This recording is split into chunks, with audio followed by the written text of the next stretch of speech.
ഞാൻ ചിന്തിക്കുന്നത് നോഹ എങ്ങനെയായിരുന്നെന്ന്. എനിക്കെങ്ങനെ ഈ പെട്ടകം പണിയാൻ കഴിയും? ആ പലക അതെങ്ങനെ കൃത്യമായിട്ട് ആ സ്ഥലത്ത് ഉറപ്പിക്കാൻ കഴിയും? അതിനെന്താ മാർഗം? അവൻ ചിന്തിച്ചുകൊണ്ടേയിരുന്നു. അങ്ങനെയാണ് അവൻ പെട്ടകം പണിതത്. ഇങ്ങനെയാണ് നമ്മളും ജീവിക്കേണ്ടത്. നിങ്ങളുടെ ജോലിയെപ്പറ്റി നിങ്ങൾ ചിന്തിക്കണം. അതുകൊണ്ടെല്ലാം കഴിഞ്ഞില്ല. കാരണം പണമുണ്ടാക്കാൻ വേണ്ടി മാത്രമല്ല നിങ്ങൾ ജീവിക്കുന്നത്, ഒരനുഗ്രഹമാകാനാണ്. ദൈവം അബ്രഹാമിനോട് പറഞ്ഞു, ഞാൻ നിന്നെ അനുഗ്രഹിക്കും, ലോകത്തിലുള്ള സകല വംശങ്ങൾക്ക് നീ ഒരു അനുഗ്രഹമാവും. യേശുവിൻ്റെ നാമത്തിൽ ഞാൻ നിങ്ങളോട് പറയട്ടെ, ഇവിടെയുള്ള എല്ലാവരോടും ഏതെങ്കിലും തരത്തിൽ ദൈവം നിങ്ങളെ അനുഗ്രഹിച്ചിട്ടുണ്ടെങ്കിൽ, ഞാൻ ചിന്തിക്കുന്നു ഇവിടെ ഇരിക്കുന്ന ഒരാൾക്കും ഞാൻ അനുഗ്രഹിക്കപ്പെട്ടില്ല എന്ന് പറയാൻ കഴിയില്ല. ഏതെങ്കിലും തരത്തിൽ ദൈവം നിന്നെ അനുഗ്രഹിച്ചിട്ടുണ്ടെങ്കിൽ അതിൻ്റെ ഉദ്ദേശം നിങ്ങളിൽ കൂടെ ആരെങ്കിലും അനുഗ്രഹിക്കപ്പെടണം എന്നുള്ളത് തന്നെയാണ്. അതൊരു നദി പോലെയല്ല തുടങ്ങുന്നത്, അതൊരു തുള്ളിയായിട്ടാണ് തുടങ്ങുന്നത്. അതുകൊണ്ട് ഇതുവരെ നിങ്ങൾ ആർക്കും അനുഗ്രഹമായിട്ടില്ലെങ്കിൽ നിങ്ങൾ ഇന്നോട്ട് പ്രാർത്ഥിക്കുന്ന, കർത്താവ് ഒരാളെ അനുഗ്രഹിക്കാൻ എന്നെ സഹായിക്കണമെന്ന്. പിന്നെ 2, 3, 4 നിങ്ങൾ ജോലി ചെയ്യുന്നിടത്ത് അത് ഗൗരവമായിട്ടെടുക്കുക. നിന്റെ അയൽവർക്കക്കാർക്കും നിന്റെ ബന്ധുക്കൾക്കും നിങ്ങളൊരു അനുഗ്രഹമാണ്, നിങ്ങളൊരു ശല്യമല്ല. സക്രിയാവിൻ്റെ പുസ്തകം 8:13 ഒരു വാഗ്ദാനമുണ്ട്. ഞാനത് എൻ്റെ വാക്കി പറയാം. കഴിഞ്ഞ കാലത്ത് നിങ്ങൾ മറ്റുള്ളവർക്ക് ശല്യമായിരുന്നു, എന്നാൽ വരുന്ന നാളുകളിൽ നിങ്ങളൊരു അനുഗ്രഹമാവും. അതൊരു നല്ല വാഗ്ദാനമല്ലേ? നിന്റെ വീട്ടിൽ നീ എല്ലാവർക്കും ഒരു ശല്യമായിരുന്നു, നിന്റെ അപ്പനും അമ്മയും നിന്നെ കൊണ്ട് സഖി കെട്ടു. ഇന്ന് തൊട്ട് നിങ്ങളിലൊരു വ്യത്യാസം അവർ കാണട്ടെ. കാരണം നിന്റെ വീട്ടിൽ നീ ഒരു അനുഗ്രഹമാനും മറ്റുള്ളവരെ അനുഗ്രഹിക്കാനുമാണ് ദൈവം നിന്നെ വിളിച്ചിരിക്കുന്നത്. കാരണം നിന്റെ മൂല്യങ്ങൾ വ്യത്യസ്തമായി. ഇന്ന് നിന്റെ സഹോദരന്മാരോടോ സഹോദരിമാരോടോ കഴിഞ്ഞ കാലത്തെ പോലെ നിന്റെ അവകാശത്തിനായിട്ട് നീ പോരാടുന്നില്ല. കാരണം നീ മനസ്സിലാക്കുകയാണ്, നീ മല്ലടിക്കുന്ന ആ കാര്യം പ്രധാനപ്പെട്ട ഒരു കാര്യമല്ലെന്ന്. ഒരാൾ ഭക്ഷണം വിളമ്പിക്കൊണ്ടിരിക്കുകയാണ്, മറ്റുള്ളവർ കൊടുക്കുന്നത് നിനക്ക് ആവശ്യത്തിന് തരുന്നില്ല. അത് ജീവിതത്തിന് പ്രധാനപ്പെട്ട ഒരു കാര്യമേ അല്ല. പിന്നെന്തിനാ നീ അതിൽ വിഷമിക്കുന്നത്? മുതിർന്നവനായിരിക്കുക, മൂല്യബോധ്യമുള്ളവനായിരിക്കുക. റോമാലേഖനം 12-ാം അധ്യായത്തിൽ ഇങ്ങനെ പറയുന്നു, നിങ്ങൾക്ക് വേണ്ടി ദൈവം ചെയ്തു തന്ന എല്ലാ കാര്യവും ഓർക്കുമ്പോൾ, നിങ്ങൾക്ക് വേണ്ടി ദൈവം ചെയ്തു തന്ന എല്ലാ കാര്യത്തെയും നിങ്ങൾ ഓർക്കുക. ദൈവത്തിൻ്റെ മനസ്സലിവ് ഓർപ്പിക്കുക എന്ന് പറഞ്ഞാൽ നിങ്ങളുടെ ജീവിതത്തിൽ ദൈവം ചെയ്തു തന്ന അത്ഭുതകരമായ കാര്യങ്ങൾ, ഇങ്ങനെ ദൈവം ചെയ്ത എല്ലാ കാര്യങ്ങളെയും ഓർത്ത്. എൻ്റെ പ്രിയ സഹോദരീ സഹോദരന്മാരെ, 2-ാം വാക്യം, ഈ ലോകത്തോട് അനുരൂപരാകരുത്. അത് നിങ്ങളുടെ ചിന്താരീതിയെ വ്യത്യാസപ്പെടുത്തും. അങ്ങനെ ദൈവത്തിൻ്റെ ഹിതം എന്താണെന്ന് നിങ്ങൾക്ക് മനസ്സിലാവും. അതാണ് നന്മ, അതാണ് പൂർണ്ണത. അത് തിരഞ്ഞെടുക്കുക. അതുകൊണ്ട് നിങ്ങളുടെ ചിന്താരീതിയെ വ്യത്യാസപ്പെടുത്താനായിട്ട് ദൈവത്തെ അനുവദിക്കുക. ദൈവം നോഹയോട് പറഞ്ഞു, ഞാൻ ഈ ലോകത്തെ നശിപ്പിക്കാൻ പോവുകയാണ്, ഈ പെട്ടകത്തിൽ കയറുന്നവരൊഴികെ എല്ലാവരും നശിക്കും. അതവൻ കേട്ട ആ ദിവസം വരെ അവനും മറ്റുള്ളവരെ പോലാണ് ജീവിച്ചത്. എന്നാൽ അത് മനസ്സിലാക്കിയ ആ ദിവസം മുതൽ അങ്ങനെ തന്നെ സംഭവിക്കുമെന്ന് അവൻ വിശ്വസിച്ചപ്പം ഈ ലോകം നശിച്ചു പോകും. കർത്താവിന് വേണ്ടി നിങ്ങൾ ചെയ്യുന്നത്, ദൈവത്തിന് വേണ്ടി ചെയ്യുന്നത്, അത് മാത്രമേ നിലനിൽക്കുമെന്ന് മനസ്സിലായപ്പം ഒരു ജീവിതമേ ഉള്ളൂ, അത് പെട്ടെന്ന് തീരും. ക്രിസ്തുവിന് വേണ്ടി ചെയ്തതേ അവസാനം നിലനിൽക്കുകയുള്ളൂ. അത്രേ ഉള്ളൂ. നിങ്ങളുടെ മറ്റെല്ലാ നേട്ടങ്ങളും നിന്റെ ബിരുദങ്ങളും നീ സമ്പാദിച്ചതും എല്ലാം, ഇതിൽ നിന്നും അതിൽ നിന്നുമെല്ലാം നിങ്ങൾക്ക് കിട്ടിയ എല്ലാ സുഖങ്ങളും, എന്തിനു വേണ്ടിയാണ് നിങ്ങൾ ജീവിച്ചതും എല്ലാം മാറ്റപ്പെടും. എന്നാൽ ക്രിസ്തുവിന് വേണ്ടി നിങ്ങൾ ചെയ്തിട്ടുള്ളത്, നിങ്ങൾ ക്രിസ്തുവിനെ ഒരാൾക്ക് പരിചയപ്പെടുത്തി കൊടുത്തത്, ക്രിസ്തുവിൻ്റെ നന്മയെക്കുറിച്ച് ഒരാളോട് പറഞ്ഞ് അതെന്നേക്കും നിലനിൽക്കും. യേശുവിൻ്റെ നാമത്തെ നിങ്ങൾ ഒരാൾക്ക് കൊടുത്തു ഒരു ഗ്ലാസ് തണുത്ത വെള്ളം പോലും. നിങ്ങൾ ഒരാൾക്ക് ഒരു ഗ്ലാസ് വെള്ളം കൊടുത്തു എന്നല്ല, നിങ്ങളൊരു ശിഷ്യനായിരുന്ന് യേശുവിൻ്റെ നാമത്തിൽ ഒരാൾക്ക് കൊടുത്ത ഒരു ഗ്ലാസ് വെള്ളം. മറ്റൊരു വാക്കിൽ യേശുവിൻ്റെ സ്നേഹം നിങ്ങൾ കാണിക്കാൻ ആഗ്രഹിച്ചു.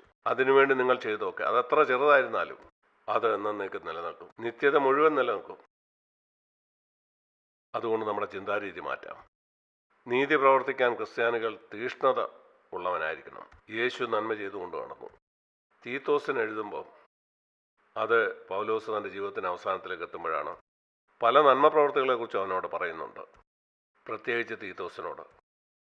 ഇവിടെ പറയുന്നു യേശു മരിക്കാനുള്ള ഒരു കാരണം. തീത്തോസ് 2:13, 14 അവൻ നമ്മെ സകല അധർമ്മങ്ങളിൽ നിന്നും വീണ്ടെടുത്ത് സൽപ്രവർത്തികളിൽ ശുഷ്കാന്തിയുള്ള ഒരു ജനമായി തനിക്ക് ശുദ്ധീകരിക്കേണ്ടതിന് തന്നെത്താൻ ഏൽപ്പിച്ചു.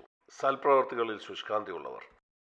അതുകൊണ്ട് അവൻ ജനത്തോട് പറഞ്ഞു, അതിൻ്റെ 13-ാം വാക്യത്തിൽ നാം വായിക്കുന്ന പ്രകാരമാണ്, ഈ ലോകത്തിൽ സുബോധത്തോടും നീതിയോടും ദൈവഭക്തിയോടും കൂടെ ജീവിച്ചു പോരേണ്ടതിന് അത് നമ്മെ ശിക്ഷിച്ച് വളർത്തുന്നു. അങ്ങനെ നമ്മൾ ഫലമുള്ളവരായിത്തീരും. മറ്റുള്ളവർക്ക് നന്മ ചെയ്യുന്ന കാര്യത്തെ അവൻ ഊന്നി പറയുന്നു. മറ്റുള്ളവർക്ക് എങ്ങനെ നന്മ ചെയ്യാൻ കഴിയുമെന്ന് ചിന്തിക്കുക. എങ്ങനെ ഒരാളെ ഉത്സാഹിപ്പിക്കുന്ന ഒരു വചനം പറയാൻ പറ്റുമെന്ന് ചിന്തിക്കുക. അങ്ങനെ അവരെ ക്രിസ്തുവിലേക്ക് നടത്താൻ കഴിഞ്ഞെന്ന് വരും. ഒരുപക്ഷെ നിന്റെ കോളേജിലുള്ള ഒരാൾ, അവരോട് പ്രസംഗിക്കുകയല്ല, അവരെ ഉത്സാഹിപ്പിക്കുന്ന ഒരു വചനം പറയുക. നീ വ്യത്യസ്തനാണെന്ന് അവർ കാണട്ടെ. നീ എപ്പോഴും ചുറുചുറുക്കോടെ ഇരിക്കുന്നത്. അവരെ ഉത്സാഹിപ്പിക്കുന്ന ഒരു വചനം പറയുക. നീ ബലഹീനനെ നോക്കി ചിരിക്കാത്തത്. ഒരിക്കൽ അവരൊരാവശ്യത്തിലിരിക്കുമ്പോൾ അവർ നിന്റെ അടുക്കൽ വന്ന് നിന്നോട് പറയും, എനിക്ക് നിന്റെ സഹായം വേണം. ഞാൻ പറയട്ടെ, നിങ്ങൾ വ്യത്യസ്തനായിരിക്കുന്നത് വലിയൊരു കാര്യമാണ്, വലിയൊരു കാര്യം. ഒരിക്കൽ ഞാനൊരു കപ്പലിൽ ജോലി ചെയ്യുമ്പോൾ ആ കപ്പലിലേക്ക് എന്നെ സ്ഥലം മാറ്റുകയാണ്. ആ കപ്പലിൽ ജോലി ചെയ്യാൻ ഞാൻ ആഗ്രഹിച്ചില്ല. അതൊരു ചെറിയ കപ്പലായിരുന്നു. ഞാൻ വലിയ കപ്പലിലാണ് ജോലി ചെയ്യാൻ ആഗ്രഹിച്ചത്. ഞാൻ പറഞ്ഞു, ശരി കർത്താവേ, ഇത് നിന്റെ തീരുമാനമാണ്. ഞാൻ ദൈവത്തെ സ്തുതിച്ചുകൊണ്ട് അവിടെ പോയി. അവസാനം ആ കപ്പലിലുള്ള ഒരാൾ യേശുവിനെ കണ്ടെത്താനിടയായി. ഞാൻ മനസ്സിലാക്കി അതിനുവേണ്ടിയാണ് എന്നെ ആ കപ്പലിലേക്ക് വിട്ടത്. അവനൊരു ക്രിസ്ത്യാനി ആയിരുന്നില്ല. ഒരു ദിവസം അവൻ എൻ്റെ അടുക്ക് വന്നു. ഞാൻ അവനോട് പ്രസംഗിച്ചിട്ടില്ല. ഞാനൊരു ക്രിസ്ത്യാനിയായി ജീവിച്ചു. ഒരു ദിവസം അവൻ എൻ്റെ അടുക്ക് വന്ന് പറഞ്ഞു, നിന്നിൽ എന്തോ വ്യത്യാസം ഞാൻ കണ്ടു, എനിക്ക് നിന്നോട് സംസാരിക്കണം. അങ്ങനെ അവൻ കർത്താവിനെ സ്വീകരിച്ചു. ഓ, അപ്പോൾ എനിക്ക് മനസ്സിലായി. കർത്താവിനോട് പറഞ്ഞു, ചെറിയൊരു ബോട്ടിൽ പോലും ഞാൻ ജോലി ചെയ്യാൻ തയ്യാറാണ്, അതിലൂടെ ആരെങ്കിലും ക്രിസ്തുവിലേക്ക് നടത്താനായിട്ട് എനിക്ക് കഴിഞ്ഞാൽ. അതുകൊണ്ട് ഓർത്തിരിക്കുക, നിനക്ക് ഇഷ്ടമില്ലാത്ത സ്ഥലങ്ങളിലേക്ക് ദൈവം നിന്നെ നടത്തുമ്പോൾ നീ മനസ്സിലാക്കണം, ഒരുപക്ഷെ അവിടെ വേറൊരു മാർഗമില്ല. അവിടെയും ദൈവത്തിനൊരു പദ്ധതിയുണ്ട്. ആർക്കോ നീ ഒരു അനുഗ്രഹമാകാൻ ദൈവം ആഗ്രഹിക്കുന്നു. ഒരു നന്ദിയുള്ള ഹൃദയത്തോടെ നീ കർത്താവിനോട് പറയുമെങ്കിൽ, എനിക്കും ലോകത്തിനും മധ്യേ ഒരു വ്യക്തമായ വരയുണ്ട്. ഞാൻ ലോകത്തിനും ലോകം എനിക്കും മരിച്ചിരിക്കുന്നു. ലോകം എന്നെക്കുറിച്ച് എന്ത് ചിന്തിക്കുമെന്നുള്ളത് ഞാനിപ്പോൾ കാര്യമാക്കുന്നില്ല. ഒരു മരിച്ച മനുഷ്യന് ഈ ഭൂമിയോട് എത്ര താല്പര്യമുണ്ടോ അതേ താല്പര്യമാണ് എനിക്കുള്ളത്. ഇതൊരു നല്ല നിലപാടാണ്. ഗലാത്യർ 6:14. ഒരു മരിച്ച മനുഷ്യന് ഈ ലോകത്തിൻ്റെ അഭിപ്രായത്തിന് എന്ത് വില കൽപ്പിക്കുന്നു അതേ വിലയാണ് ഞാൻ അതിന് കൽപ്പിക്കുന്നത്. ഇപ്രകാരം നിങ്ങൾ ലോകത്തിൽ ജീവിച്ചാൽ എൻ്റെ വാക്ക് നിങ്ങൾ കുറിച്ചു വെച്ചു, യേശു വരുമ്പോൾ നിങ്ങൾക്ക് ഒരു ദുഃഖവും തോന്നുകയില്ല. അനേക വർഷങ്ങൾക്ക് മുമ്പ് ഞാൻ ഓർക്കുന്നു, ഞാനൊരു സഹോദരനോട് പ്രകാരം പറഞ്ഞത്. അവൻ്റെ ഗുണത്തിനായി ചില കാര്യങ്ങൾ വ്യക്തമായിട്ട് ഞാൻ അവനോട് പറഞ്ഞു. പലരോടും ഞാൻ പറഞ്ഞിട്ടുള്ളത് പോലെ തന്നെ. അവൻ ചിന്തിച്ചു, സൈക്കിൾ വളരെ കഠിനനാണ്. ഞാൻ പറഞ്ഞു ശരി. ചിലരോട് അവൻ പറഞ്ഞാണ്. ഞാൻ പറഞ്ഞു ശരി. ഞാൻ അവനെ വിളിച്ച് അവനോട് പറഞ്ഞു, സഹോദര, ഞാൻ കഠിനനാണെന്ന് എനിക്ക് ചിന്തിക്കാം, എന്നാൽ എൻ്റെ വാക്ക് കുറിച്ച് വെച്ചുകൊള്ളുക. ആ ന്യായവിധി നാളിൽ നീ തിരിഞ്ഞ് എന്നോട് നന്ദി പറയും, ഞാനിപ്പം നിന്നോട് പറഞ്ഞ കാര്യത്തിന്. അതുമാത്രം മതി. ഇപ്പോൾ ഒരു പക്ഷേ നീ അത് വിലമതിക്കുകയോ വിലമതിക്കാതിരിക്കുകയോ ചെയ്യാം. ഞാൻ വിചാരപ്പെടുന്നത് നിന്റെ നിത്യതയെക്കുറിച്ച് മാത്രമാണ്. ആ ന്യായവിധി നാളിൽ ഇപ്പം താൽക്കാലികമായിട്ട് ഞാൻ പറഞ്ഞ് നിന്നെ ദുഃഖിപ്പിച്ച് കാണാം. ഞാനൊരു മരിച്ച മനുഷ്യനെ പോലെ മറ്റുള്ളവർ പറയുന്നതല്ല ഞാൻ ശ്രദ്ധിക്കുന്നത്. ആളുകളുടെ നിത്യതയിലുള്ള നന്മയെക്കുറിച്ചാണ് ഞാൻ ചിന്തിക്കുന്നത്, എൻ്റെ തന്നെ മാനമല്ല. എൻ്റെ പ്രിയ സഹോദരീസന്മാർ, ഇതുപോലെ ആയിരിക്കുക. നിത്യതയിൽ നിങ്ങൾക്കൊരിക്കലും ദുഃഖം ഉണ്ടാവില്ല. നിങ്ങളുടെ ചുറ്റും ആവശ്യത്തിലിരിക്കുന്ന അനേകർക്ക് നിങ്ങളൊരു അനുഗ്രഹമാക്കാനായിട്ട് ദൈവത്തിന് കഴിയും. ആ വര വ്യക്തമായിട്ട് വരയ്ക്കുക. നീ ജീവിക്കുന്ന രീതിയിലൂടെ, സംസാരിക്കുന്ന, വസ്ത്രം ധരിക്കുന്ന എല്ലാ വഴികളിലൂടെയും. ഞാൻ നിങ്ങളോട് എങ്ങനെ വസ്ത്രം ധരിക്കണമെന്ന്, എങ്ങനെ സംസാരിക്കണമെന്നൊന്നുമല്ല, അത് നിങ്ങൾക്ക് തന്നെ അറിയാം. ലോകത്ത് നിന്ന് നിങ്ങൾ വ്യത്യസ്തനാണെന്നുള്ള വര നിങ്ങൾക്കുണ്ടായിരിക്കട്ടെ. നമുക്ക് പ്രാർത്ഥിക്കാം.